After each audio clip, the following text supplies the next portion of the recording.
Have you trusted a user to communicate with? No. Simple no. But then still we use the software. And someone sitting in another continent is reading a message this one.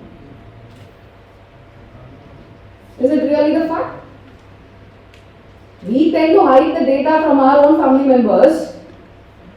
Person whom we have never seen is sitting in some other continent reading our data, and we tend to call that particular encryption as messages are end-to-end encrypted.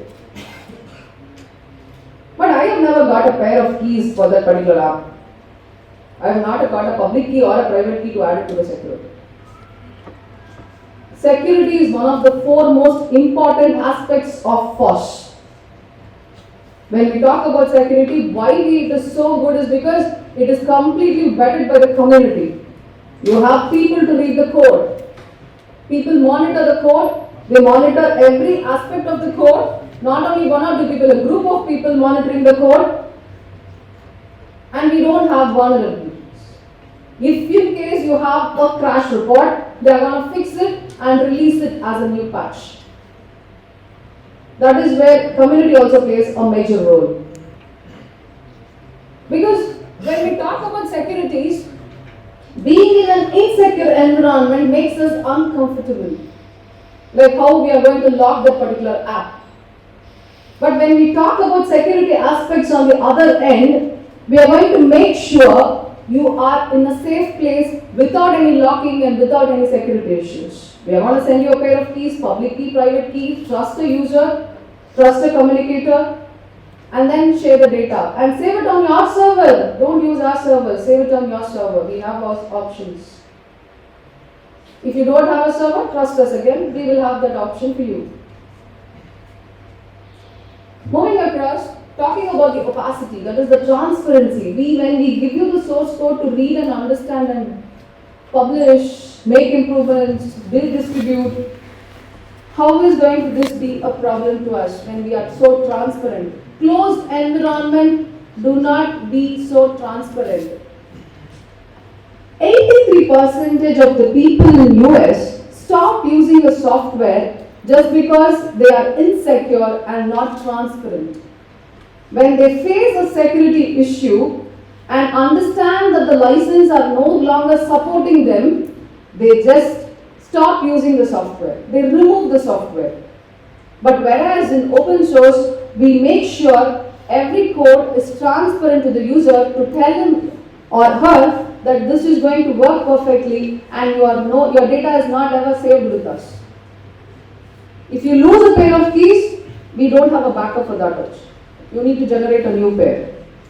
So when a community is like this, when people create apps like this, when you are so secure, why do we voluntarily fall into the highs or the hands of the predators? This is what it is. First, if an organization wants to achieve transparency, FOSS should be their DNA. When you don't have FOSS or the FOSS-made softwares running inside a particular organization, they are never transparent. They try to hide some things from you. They try to steal customer data. I read about this in a place in a hospital. Do not discuss about patient information when you are on the Amazon Echo. Make sure the Amazon Echo is not listening before you discuss the patient information. We know scenarios where Alexas and Amazons have revealed information of a particular murder. In US, there was a pair of murders, but the police weren't sure who killed whom and who died later. The person who committed the murder also had died, but they didn't know who killed who first. That's all. They had the complete conversation relayed using Alexa. You search for something on Google, you get ads later on the same option. Whether it is Facebook or anything else, any proprietary site, you get options of that. They give you if you want to make a trip somewhere, they start giving you suggestions. Your data is stored over. Then how am I end-to-end encrypted? On what basis?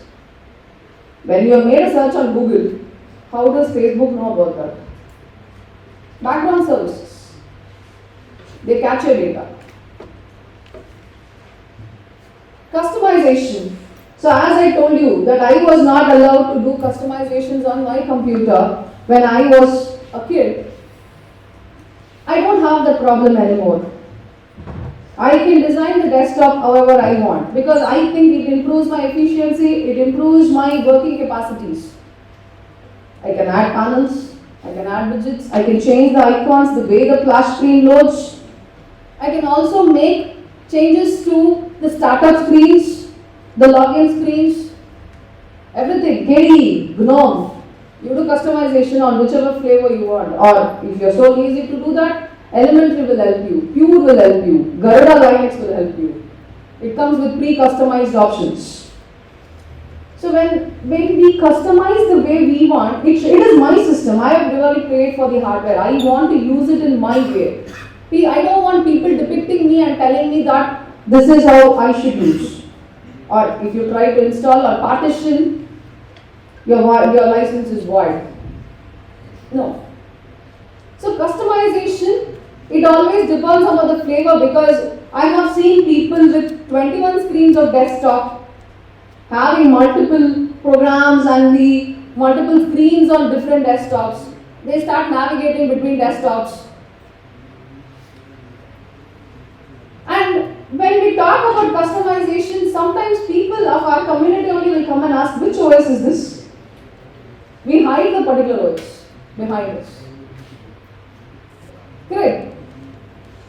So when we talk about customization, we tend to say that the system is completely customized according to our wish. We can do it however you want.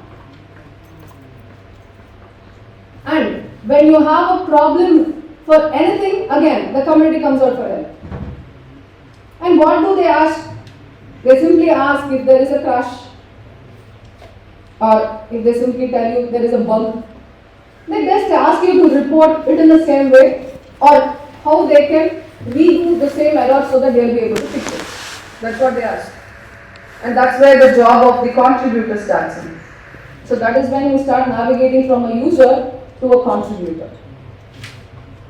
So, when you ask me, how good are you an open source user, I will tell people with single operating system on a laptop is called properly open source operating user. Not double OS, without OS beds. No, I don't think so they are proper open source operating users. Sorry. Especially students, you know what they do? They have multiple operating systems on the same computer. You know why? Because they want work for documentation. They will work on open source. They will work on open source. They will program on open source. They take screenshots on open source. But when they document, they want to navigate back. Because it's not the fault of the students. It's the fault of the teachers. I had a teacher telling me, just because I sent her a document on open document text format, that she was not able to open it on her computer and send it as a doc. Evilistic approaches of people is what I call it as. Or does your system do not give you so much of privilege to open a document?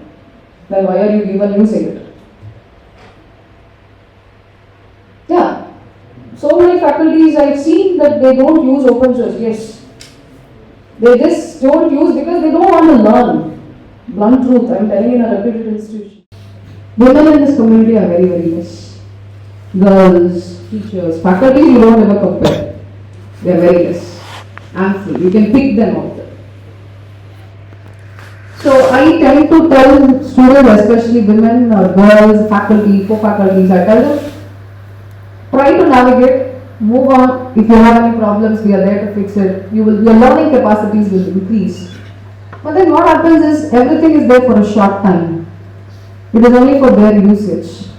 So, if, for example, I'll give you this. I teach this paper called Internet of Things, IoT. I teach them on Raspberry Pis and using Raspberry. So that is one of my ways to navigate them to open source. But then you know what, they get their task done, they write their PCs in Windows with Word. That's what I told. They take screenshots, they get the work done, but they move back to Windows. That's what it has. It's difficult. It's difficult. One of the community members last 2 weeks ago when I met them in another place, they told me that faculties, if even you give them monetary benefits, they don't tend to move. They don't try to move from proprietary to non-proprietary. That's difficult. Yeah. Yes, any more questions? Yes, please. Yeah, you can use the mic. Actually, I have two questions. Yes, please. Yeah, okay. I was a BCA student in IGNO. So, Can you give me the name once again? BCA student. BCA, student in IGNO. IGNO. Yeah. So, I studied in a parallel college in my hometown. So, in there, we will only use Windows at that time. We forced to use Windows. That my first semester was like Microsoft Office was the first semester. So, my teacher told me about Linux, that Red Hat Linux is not open source. I debated her. So she said that it costs some money, so it is not open source. So I believe for last years, and recently I realized that. So how it works? Why they say it like that? Okay, again, I told you it's Indian mentality. Free as in cost, free as in free. Because we get most of the things free here, especially during times of election. Accepted. Okay. So they don't consider. Yesterday when I was talking to Dr. Sashi Kumar sir, director of SFS, he was telling me RMS felt bad when we didn't get the word from freedom software because it was taken by someone else, it was registered by someone else, so he had to fix with free software. But then people have very clearly coined this word called Swatantra software. So whenever now I tell my students, I tell them it is Swatantra software in terms of freedom because they don't understand what is freedom about. They think it is free, so they come back to cost. So I make it a point to tell them from the last 2 weeks it is Swatantra software. Yeah. And also, she also told me another thing, that Android is not an open source software. But in my search, that it's an open source project. Okay. But in my phone there is an Android. I'm forced to use the Google apps, but I can't uninstall that. Okay. So how can we call that an open source? So you can basically start using other alternates for Android also. Coming to Android, you have two versions. What people think is Android is a derivative of open source. Okay, point number one. Point number two, where you make Android apps, which is Android Studio, is proprietary license. You see in the about page, it will tell you it is proprietary. But then you have no other go to make Android apps only using Android Studio. That's why we, in our syllabus, we have an autonomous syllabus running in our college. So we have given students privileges to run open source apps on proprietary OS, calling it as progressive web apps. We give that feature called progressive web apps, where it is running using a web browser. You need not install, it works, it looks, it feels like a mobile app. So we give that feature. But then that is what is the difference between Android as well as the Android Studio. You can flash, you can go into the developer mode, remove the Google Apps one. Then if not, if you are not comfortable, you can flash your own OS onto a couple of phones. Not every phone will be capable for that. A couple of phones gives you privileges to flash your own OS. That's also possible. Yes, any other questions?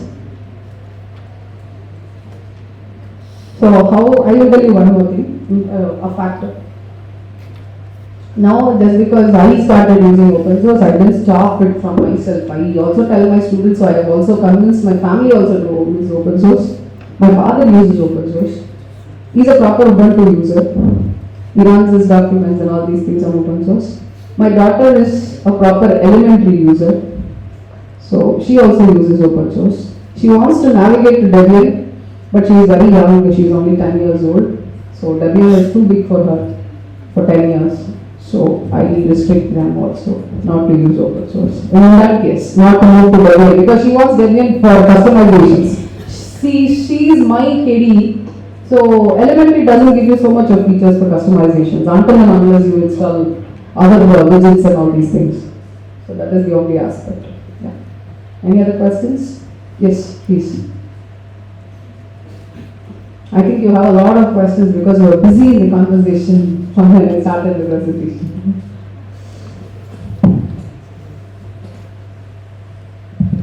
Okay, ma'am. So my name is Theo. I have a question coming, but before that, I just want to point out something. So you said something about that system roll thing in Windows. Sorry?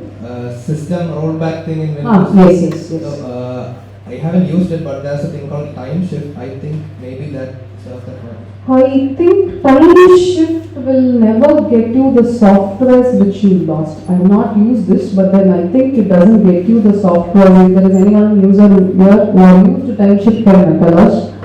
Because time shift will never give you something which you have lost. If it is present somewhere in your computer, I think it regains back. So that is one thing. Yeah. And my question is, we use FOSS and stuff, but I actually don't know if GitHub is open source. It is open. GitHub. Of course, it's open source, but not completely open. Like GitHub actually, I haven't seen it, but I have heard it is proprietary in some sense, and it kind of locks you into there. There are no vendor lock-ins as such because we don't. I don't think of stating you go into a new place, learn a new language, adjust to the new environment, understand the locality, and then move inside that particular place. To my experience, these both happen at the same time. But what when we talk about freedom, we have this problem called licenses. You understand licenses? Yes, licenses. We list our software on licenses. We ask people to join our community. We ask our people to come inside our community. We will help them as a community. We will learn together. We will grow together. But people who are proprietary users, 60% use a pirated software as a key.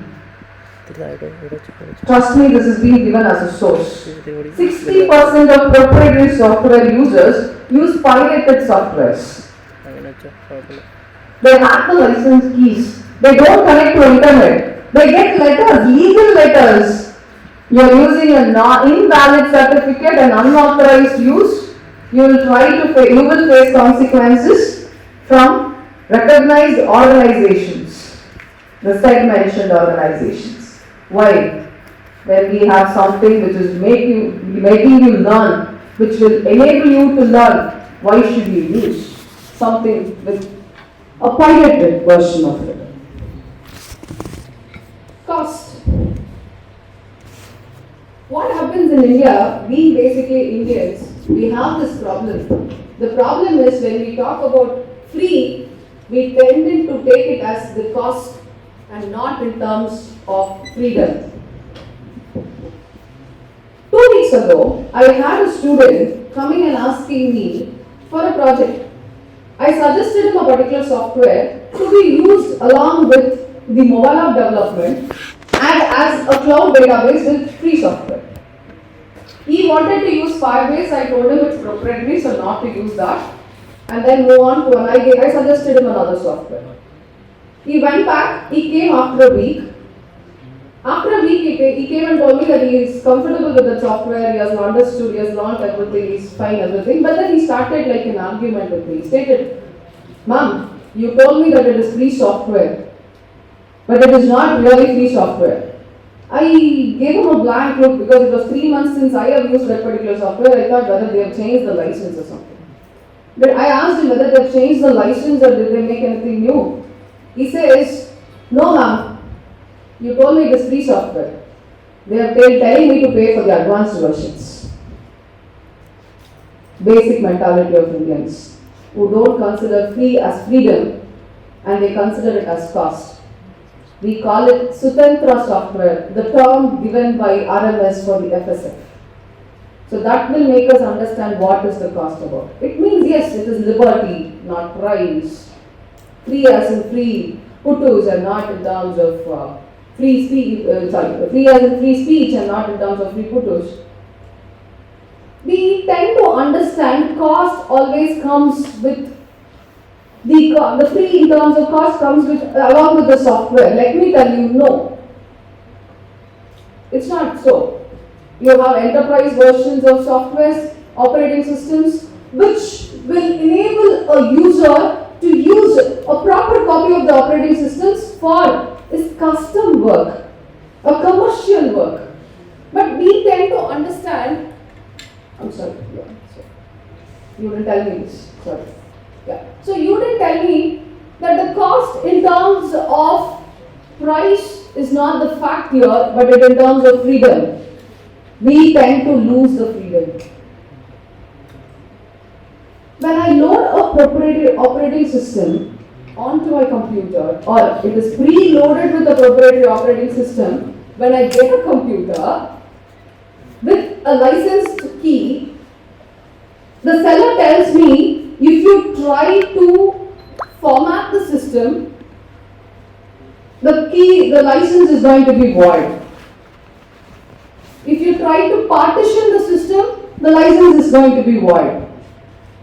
Most of them are coming with built-in encryptions stating me that if you try to do anything with the system, your license is void. Man, I have paid for the computer. Who are you to tell me what am I supposed to do with that?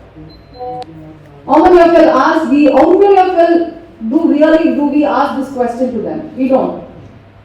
Because we really think we are prone to use that particular software. See, I'm not talking about the people who have navigated. I'm talking about people who are trying to navigate. They have this fear. If I break something, if I delete something, trust me, I've removed sudo privileges of my computer once. I've removed sudo privileges of my computer once, and my mentor, he kept his hand on his head and he said, "Man, you are the only person I knew. You removed the pseudo privileges." So I've been in the worst states also. Everything takes time, but in the process of learning curve, we can learn. So when we talk about cost, yes, it's not absolutely free. We have charges. Red Hat examples.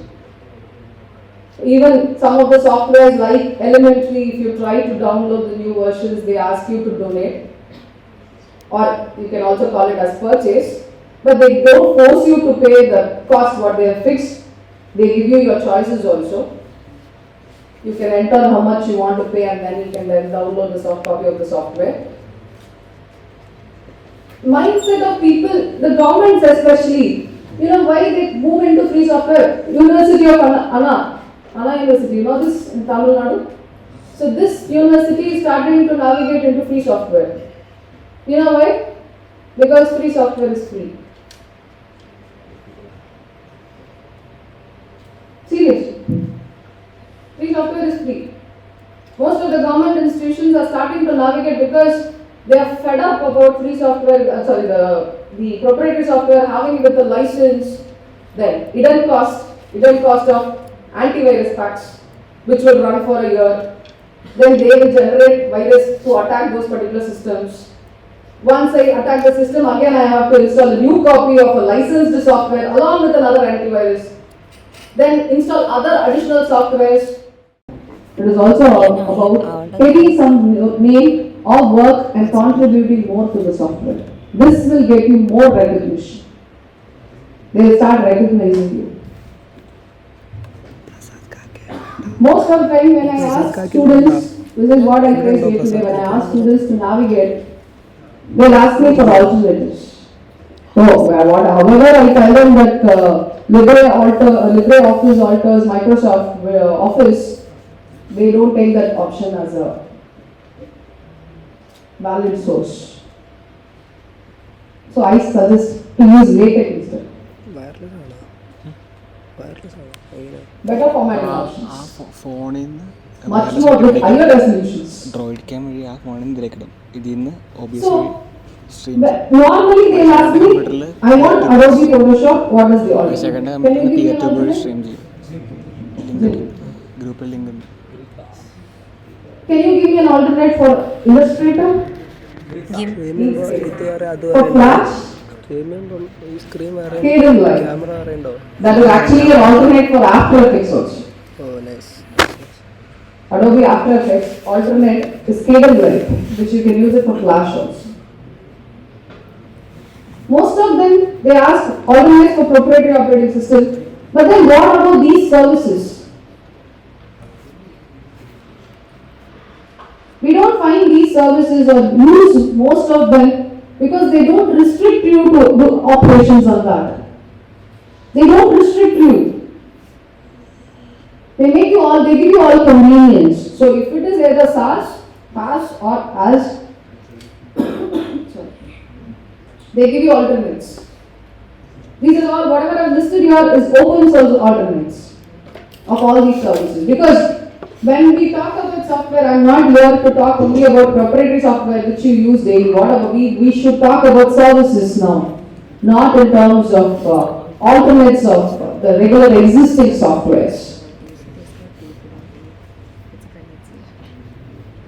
So this is what alternates are about. No, this is what is about freedom about. We don't have any suffocation over our systems. Is AWS open source? I'm asking you a question. Is AWS open source? No. Then why should I suffocate my system on prod with that? What is the alternate for AWS? OpenStack. Which has much more capabilities, more than AWS. Also, you can also use Euclidus, OpenNebula, infrastructure as a service. Whereas if it is platform as a service, we are doomed to use Git and GitHub. I have seen teachers monitoring the code with Git and GitHub to see only the updations of the code, to check even the plagiarism of the code. Do you know this? To check even plagiarism of the code, and also communicate to the service and contributing back to the particular user who has given you all the privileges, thanking him, acknowledging him in some way. And I think we should talk about SaaS, service as a platform. Sorry, software as a service. Sorry. Yeah. Drone. Asura, Rancher, by open source. Rancher is from open source. They give us better services as a software. So again if you want to navigate, I'm giving you one privilege here. Again if you want to navigate, please ask any open source users what is a particular alternate for a particular software. You will get much more better options. Not only one, you will get many. Community. Yeah, most active, most friendly community. They always welcome you with open hands. A group of friendly people, irrespective of which software they work on or which log they work on. Very respectful and friendly people. Because they ask the users to come into the community to help others out.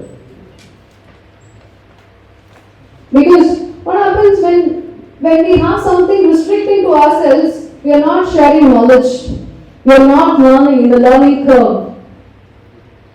But then I have seen people responding overnight for the errors or bugs they want to fix. Now they are becoming developers, contributors, maintainers. Yes, that's the top of the stack. First you need to become a user to become all these. That's why when I told you first, who has the privilege to talk to you about open source, that is when the person who has used proprietary and navigated to open source has all the privileges, because they will know the disadvantages of the proprietary, advantages of open source. The cons of proprietary and the pros of open source. So when the community is out there, most friendly community, They help you to be more creative. Again, creative is one of the aspects again of the open source because you'll start learning things. Like yesterday, one of our speakers, he told that I learned Rust after becoming a developer. Sorry, not Rust, Ruby. Great.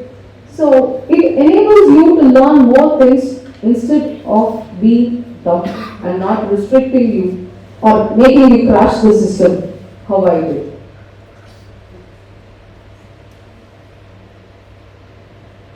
Again, so as I told you, different roles, different levels. So end user is the basic role. On top of it, you have the contributor, over to which you have the maintainer, followed by the developer. You have various roles. See, being part of the community is only a very big role. Being a user is a very big role. And the privilege of using our own software developed by us. The happiness of using our own software developed by us. So what is the software here? Two students will tell it is a mobile app. I developed, I use it. Good, good. But what is in case of the software? Why don't you develop your software? People, they ask me for softwares which, yes, like for example, I am not able to edit a PDF with Ocular. Add the feature. Oh, I am not asking you to make something from scratch. Add the feature. If it's something lacking, make one. Over. So it depends on your daily basis, whatever softwares you want to use, on the customizations you want to fix.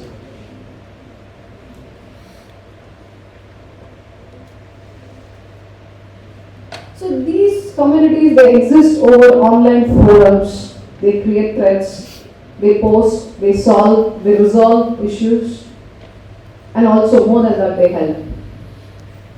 That is what is also the community about. But trust me, whichever community you find it in open source, they are the most friendly people.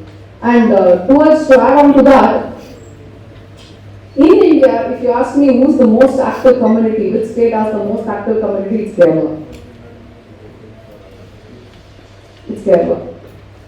Because the first groups here are too many compared to other states. They are very active, very generous, very helpful. And they start replying, and they are ready to work with other groups also. They don't restrict only to this particular state or this particular community.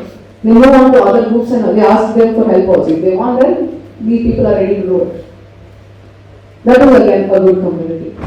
You might have different groups. For example, if you have a Debian, you have a group. If you have KDM, you have a group. Ubuntu, you have another group. Fedora, you have another group. It all depends on which group which interests you. But then, the community is always there, totally it is for open source or free software. That is what it matters. That is what it is matters.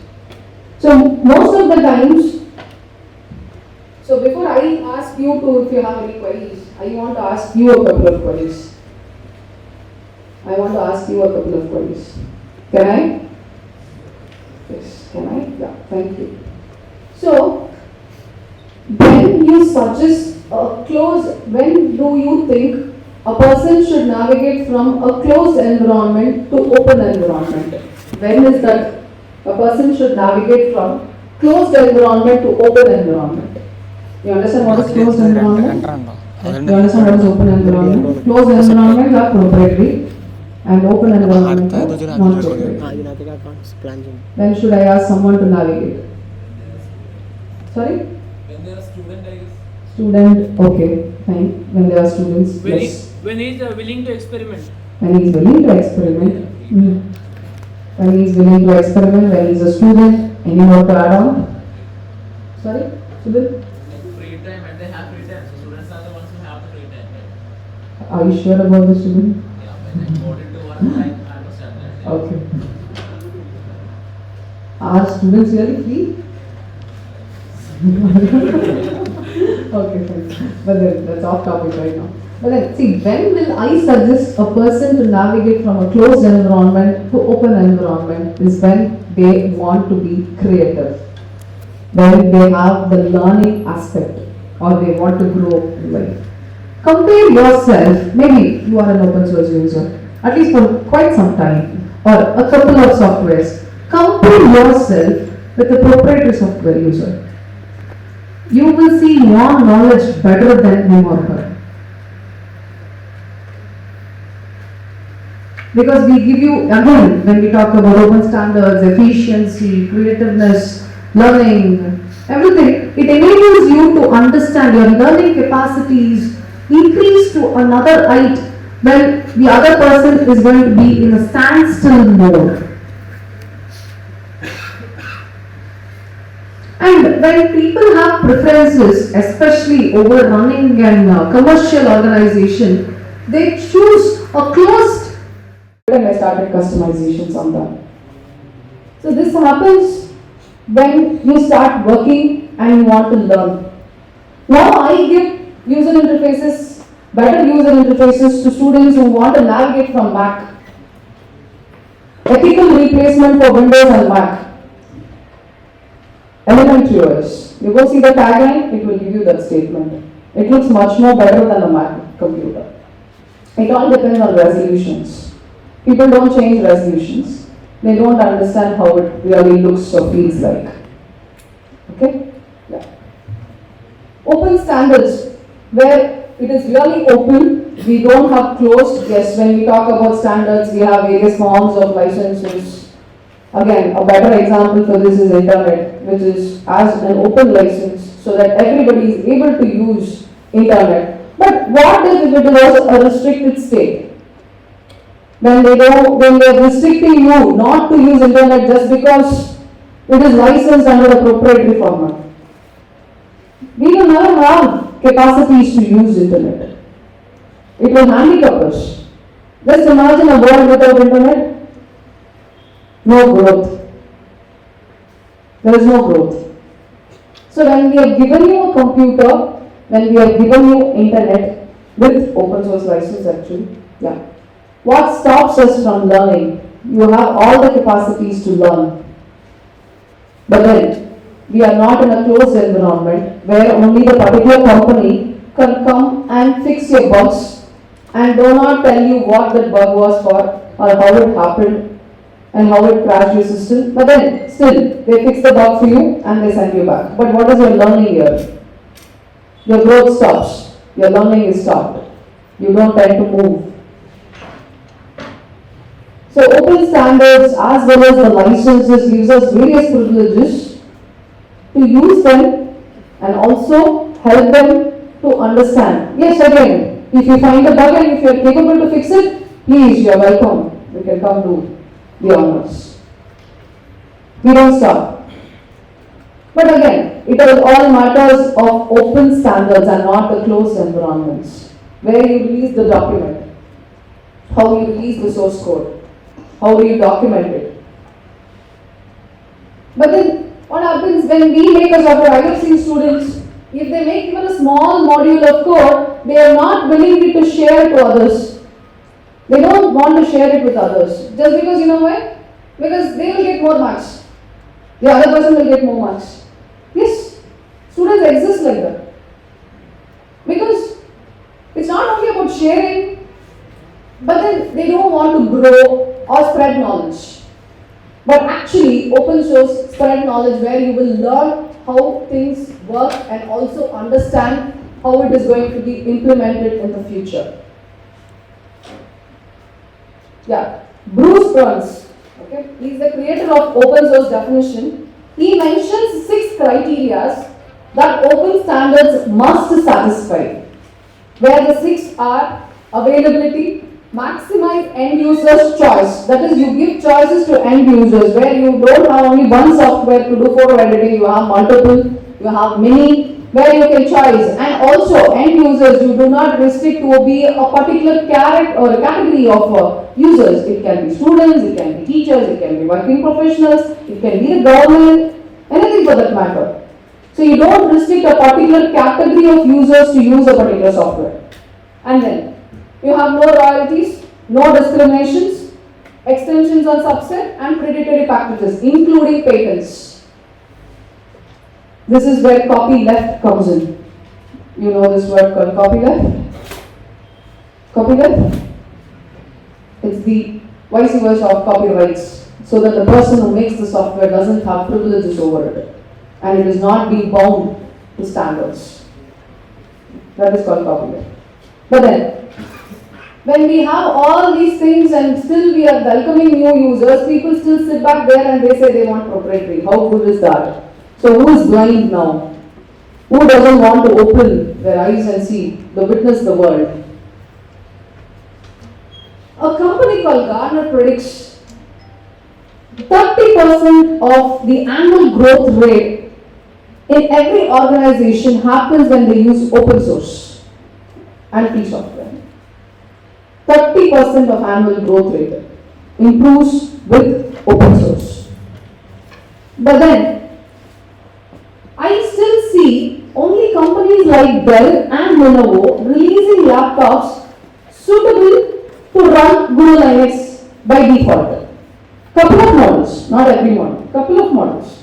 But then the other end, there are some computers which tailor make open source software to be used for any distribution. For example, Tuxedos.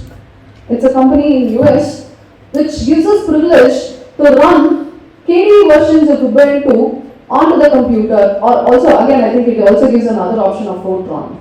You can run any one of this. So when people have started making customized Pine phones, there is a phone called Pine which runs along with KDE again, and again something called Juno Tab again with open source. So these phones, tabs and laptops, everything run with open source. We are not able to install open source on some computers due to the hardware problems. We need to go enable some encryption features or disable some encryption features to install a particular operating system. That shows how close the system is. Efficiencies. So yes, as I told you, the system is less vulnerable to the errors, and even if it is vulnerable, in some cases, the customizations of those fixes are quicker, which makes the system efficient to communicate with the system. So, when I feel the system is really inefficient, I make some progress over my source code to make it efficient. For example, if I find the system lacking with a feature, I don't have a particular feature which I find it with a proprietary operating system, why don't I create it with that?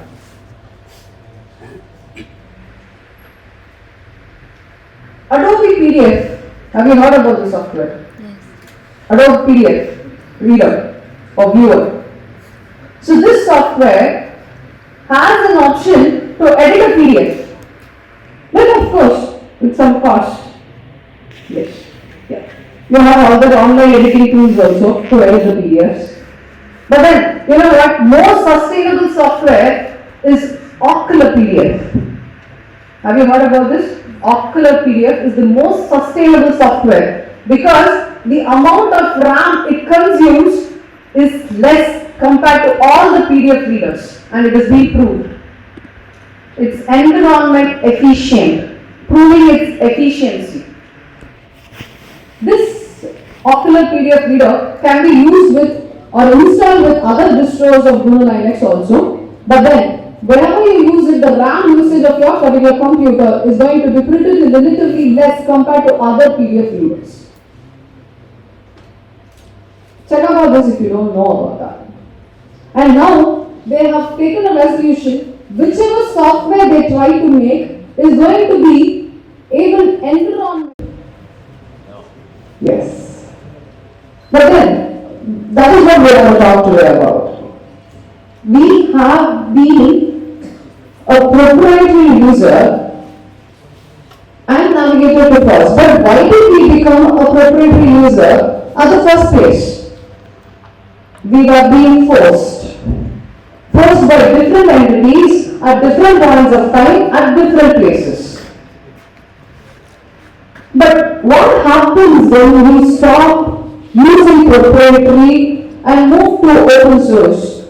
You tend to breathe. You tend to get oxygen. You are never on a ventilator. You are never being suffocated to. I'll tell you this, what happened around 18 years ago. 18 years ago, my dad got us myself and my sister a first computer, a desktop computer. And this computer was pre-installed with the proprietary operating system. And what happened was, technically, I was the only person who was into computer science for that. But this computer was going to be used by 3 people. Who are the 3 people? My father, myself and my sister. My father will use it for his legal documents. I'm going to use it for work, programming and all these things, and my sister for diagrams and structures, whatever it is. So I have the more privileges to use computer compared to all the 3 people in among us. So when I started using this computer, I felt, why is this particular screen loading it in the same way? I feel only 4 squares inside my computer. And when I went into the desktop, I started seeing the wallpaper. The blue cloud and the green desktop wallpaper. Typical proprietary wallpaper. Then I started to change it and I sent it to the desktop whatever I wanted as. And let me tell you, that was the only privilege I had over a proprietary operating system, to change the wallpaper. I didn't have any other mechanism. And I, being a terrible Harry Potter fan, I changed all the icons of the desktop to Harry Potter logos. Okay, then what I did was, I changed the way it pops up, way it starts. And to my disadvantage, the recycle bin did not give me the privilege of changing the icon. I found the location of that particular icon, I navigated in that place, I copied the file name, removed the icon and I placed the icon what I want and I renamed it to the same icon file name what it had. Then I started changing the splash screen, the music, whatever it pops us. Everything I did, I customized everything and I started the system, it crashed. And I was crashed by 2 other people. But then, the problems I faced due to this was, I spoiled not only the environment of what was the software which was loaded on, I also broke the key, the licensed version of the key, and I also lost the documents and the softwares used by the other users of the same system. This ultimate, when will you choose, I want to ask you this question, when will you choose a closed environment software or a software as a service and not choose open source? When will you choose a closed environment software and a software as a service, and why not you are not choosing open source? When my tasks are not compatible with open. Okay, when my tasks are not compatible with my softwares, no, not completed with my software. I can do that in some Google Photos. Google Photos. Wow, I didn't really expect this from you, Subin. Okay, but then you know what? When we compare these two, they are the devils of the same category or the horns of the same devil. That's why we have something called substitute as a service. You know this? Software as a substitute as a service. I show you the services which run as softwares. I showed you the services which run as softwares. Which was those? Asura, Rancher, Drone, IO, N8, N8. So these support free software. Triple tap So do not, my last point to make here is, do not be suffocated or use ventilators on your computers. You're just suppressing the capacities of your computer as well as your learning abilities. Navigate to open source, move to open source, If in case you have any problem, we are out there. The community is out there. You have developers, maintainers, contributors who are always ready to help. You report a bug, they will fix you, they will reply back to you. Have that confidence. But don't start running open source as VMs. Don't ever do that. That doesn't give you the proper feel of the software. You can start with dual boot, but later remove the proprietary operating system. Any queries? Any questions?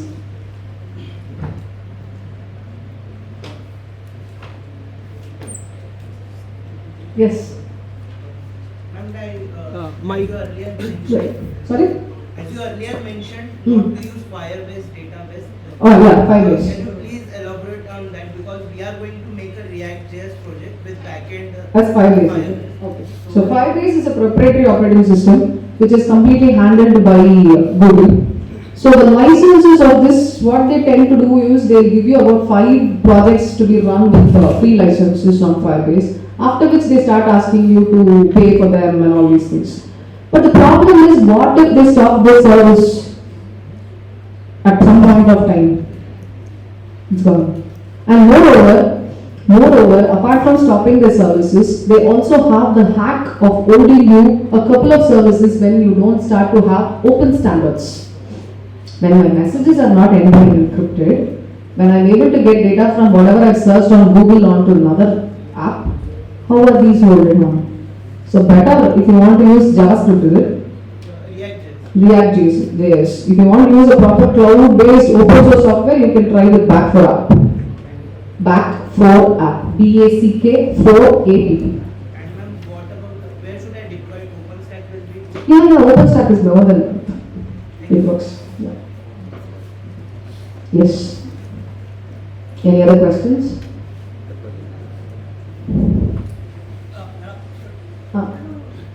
Yes.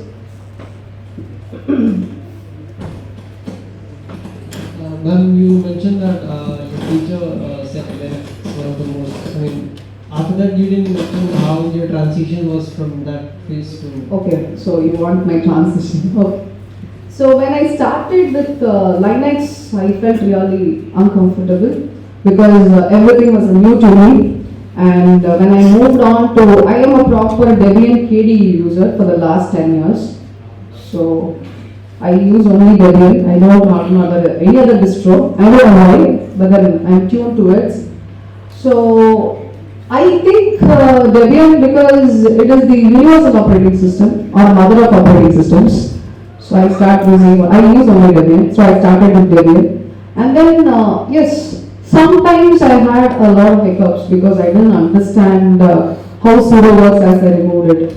And then I crashed my system a couple of times. I didn't have backup. You will not believe if I tell you I lost my very important point of my thesis, my literature survey. I had around summary of around 750 papers. I crashed my laptop and I lost all the data. I had to start from scratch. So difficulties were there. Okay, then I understood there is something called mind maps. Have you know the software? Do you know the software called mind maps? So this, what happens, instead of writing everything as text, you can make options of putting it on a map kind of a structure. That is just a paper. You can add symbols, you can add data onto it, you can create hyperlinks to a particular web blog, and all these things and move it from there. So I started making mind maps and storing the data as a backup. So my literature survey was summarized then. Because my content of the literature survey is there on the mind map, where I have all the information from the author to the paper to the content of the paper. But then if I really want the paper, I'm a student. Myself, my name is Pranav. It's not a question, it's more like a situation that currently I'm studying and now. So the thing is, I have some classmates who are used to the proprietary software, Windows, and I kind of made them switch to an open source, especially the Mint. good. And, but even though I have switched up to the Mint, they still don't learn how to update, how to use the Linux software with more Okay. So these users whom you have tried to navigate do they have dual roles or only single roles? Currently, I have switched them to Dual. but actually, Okay, that is the problem. So whenever they have an issue, they go back to the proprietor. no, they don't. They don't. Then remove the OS. Okay, point number one. The second thing is that, see, maybe that particular distro is not so comfortable with them. You need to give them multiple options. Multiple options. Linux requires a little expertise. See, when particularly tell students when they are new to open source, they start with Ubuntu. Or if they want some more features, to start with Ubuntu. Or another OS, you can also tell them to start with Elementary or Pure to have more comfortable user-friendly interfaces so that they will not have the shift or navigation. They will not feel the shift or navigation. Actually, they picked the odds. Actually, I showed them Do one thing, you install a couple of another 2 operating systems and show them the frequency. So maybe they will like that also. For example, Corda. If they are Arch Linux users, they will like Corda. Actually, I have showed them all of them. But then I think it is their practice that they are lacking to learn. Maybe or they think that you are there to support them always. Yeah. Actually, I'm the tech support. Yes, that's the problem. You tell them to fix their issues. But- Or do one thing, you fix their issues, you tell them to document it. Okay. Yeah. Thanks. No problem. Any more questions?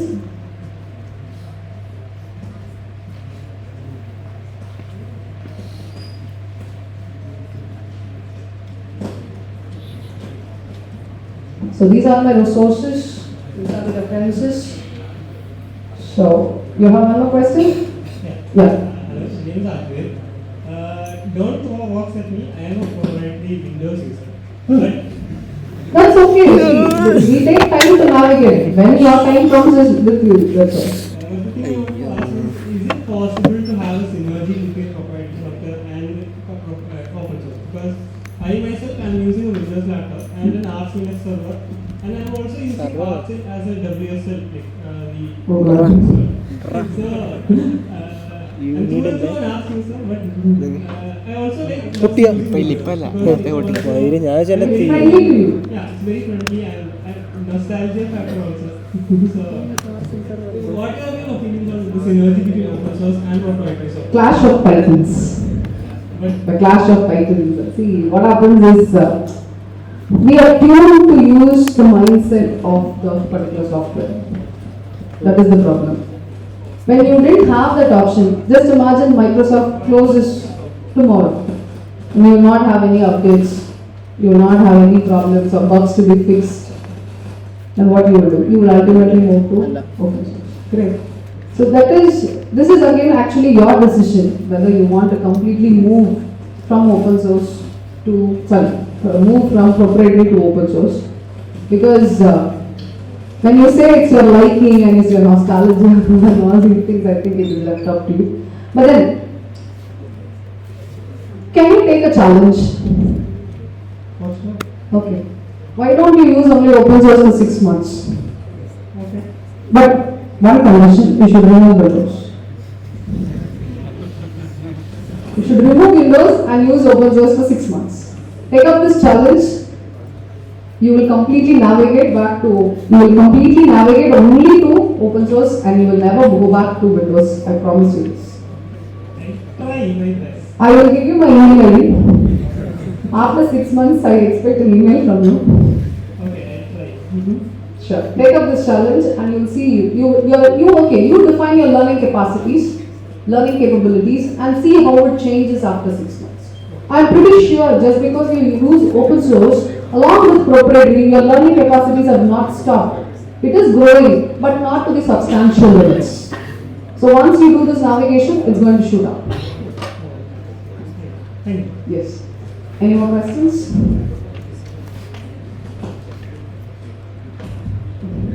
I would like to clarify the thing you told about time shift. It can, if you use the butterflies or I am asking both, can do the back for even for deleted files because it is an incremental backup and GitHub part it does have vendor locking for things like issues and pull requests. So if you want to export a pull request issue is very hard and it has actually rate limit. So for example, the GitHub project could not mind entering to their own force because of this. So yeah, that's it. Thank you. Yes, any more questions?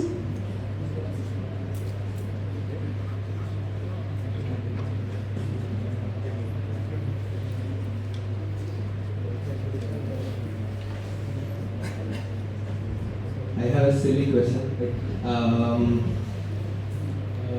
I mean, there's this conflict. There are very good free and open source softwares, but not in every domain. So, let me tell you something. So actually, me and my friends for my S6 S5 project, we made a documentary in free and open source. But the biggest irony is we actually made it in Adobe Premiere Pro. I'm so, but my friends, they use Windows and all, so I couldn't just force them to actually teach all the skills. So they use Adobe Premiere Pro. So, and we had a very short amount of time, like 1 week or 2 weeks or something. So actually, we just made some stuff up.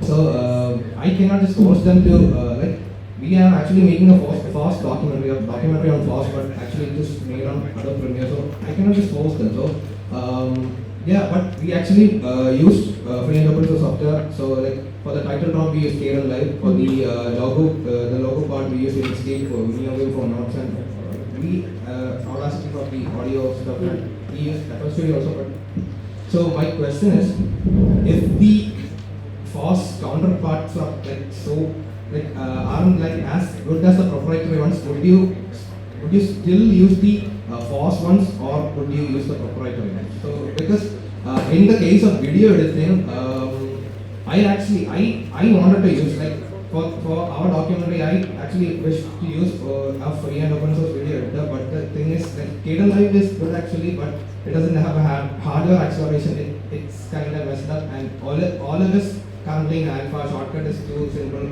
So actually we don't have much options. We only have we can only use the proprietary software. So would you still be using the software tools compared to proprietary? Okay, so I'll tell you here. A decade ago, I was a trained professional of Adobe. A decade ago, I was a trained professional of Adobe, and After Effects was my specialization. So I was already a trainer for Adobe for teaching students with After Effects. I had the original licenses for Creative Suite running on my computer. So you are asking me after a decade whether I move back to the Adobe stuff, not only Adobe, but any other subject for that matter, it will be never. No. I told you that I lost my important documentation at the time of my submitting my thesis, but I didn't revert back to proprietary. That's because it was my mistake. I understood it was my mistake, but I make it a point that I learned from that mistake. So I don't revert back. And I think it will never be no. I will never go back to proprietary. And by that case, if you ask me, I use a liberated computer. It's a liberated computer. I think a couple of other speakers also here you use liberated computers.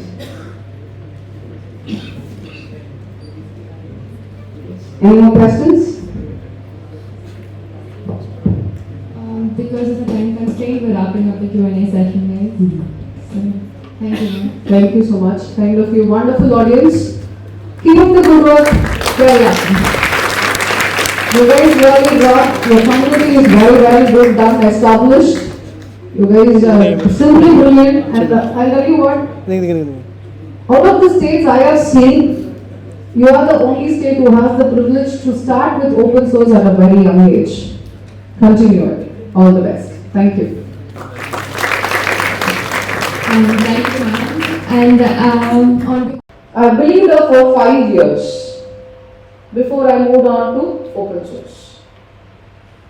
And to my disadvantage, the students or my friends who were with me at the same time learning the same degree, when they came to me for some guidance, I told them the same thing. This is the most difficult operating system. It became a problem. So why am I telling you all these things? We are going to relate what happens inside this. Oxygenate your systems with FOSS. so that you have the freedom to breathe and not be under any suffocation. So you will tend to see a couple of topics listed here. We will talk about, yes, the basics freedoms, which will give us freedom to be as a proper user. We will talk about the cost, better security, opacity, customization, open standards and efficiency, alternatives, and the major role played by the community. FOSS is all about the community. Freedoms. So, the 4 freedoms, which gives us a proper freedom to be as a user to use free software.